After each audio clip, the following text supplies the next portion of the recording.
I'm standing here in this exquisite chapel of St. George at Windsor Castle, so close to where my beloved mother, the late Queen, is laid to rest with my dear father. I am reminded of the deeply touching letters, cards, and messages which so many of you have sent my wife and myself, and I cannot thank you enough for the love and sympathy you have shown our whole family. Christmas is a particularly poignant time for all of us who have lost loved ones.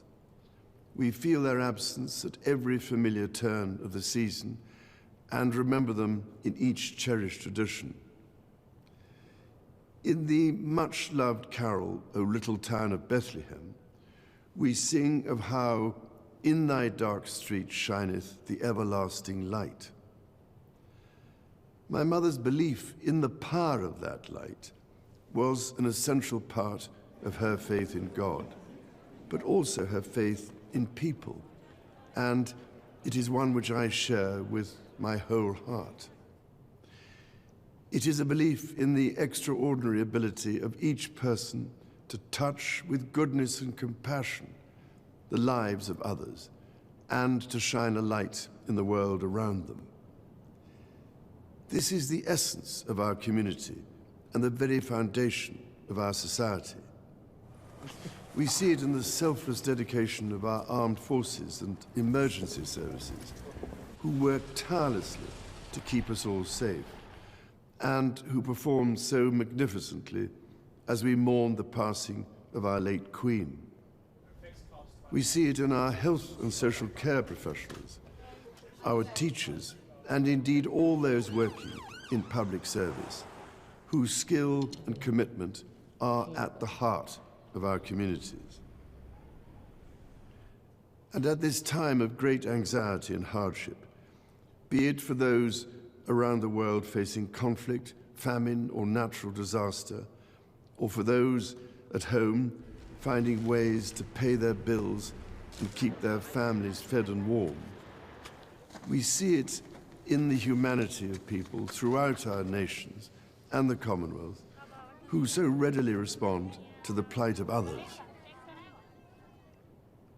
I particularly want to pay tribute to all those wonderfully kind people who so generously give food or donations, or that most precious commodity of all, their time, to support those around them in greatest need, together with the many charitable organizations which do such extraordinary work in the most difficult circumstances. Our churches, synagogues, mosques, temples, and gurdwaras have once again united in feeding the hungry, providing love and support throughout the year. Such heartfelt solidarity is the most inspiring expression of loving our neighbour as ourselves. The Prince and Princess of Wales recently visited Wales, shining a light on practical examples of this community spirit. Some years ago, I was able to fulfill a lifelong wish to visit Bethlehem and the Church of the Nativity. There I went down into the chapel of the manger and stood in silent reverence by the silver star that is inlaid on the floor and marks the place of our Lord Jesus Christ's birth. It meant more to me than I can possibly express to stand on that spot where, as the Bible tells us, the light that has come into the world was born. While Christmas is, of course, a Christian celebration, the power of light overcoming darkness is celebrated across the boundaries of faith and belief. So whatever faith you have, or whether you have none, it is in this life-giving light and with the true humility that lies in our service to others that I believe we can find hope for the future.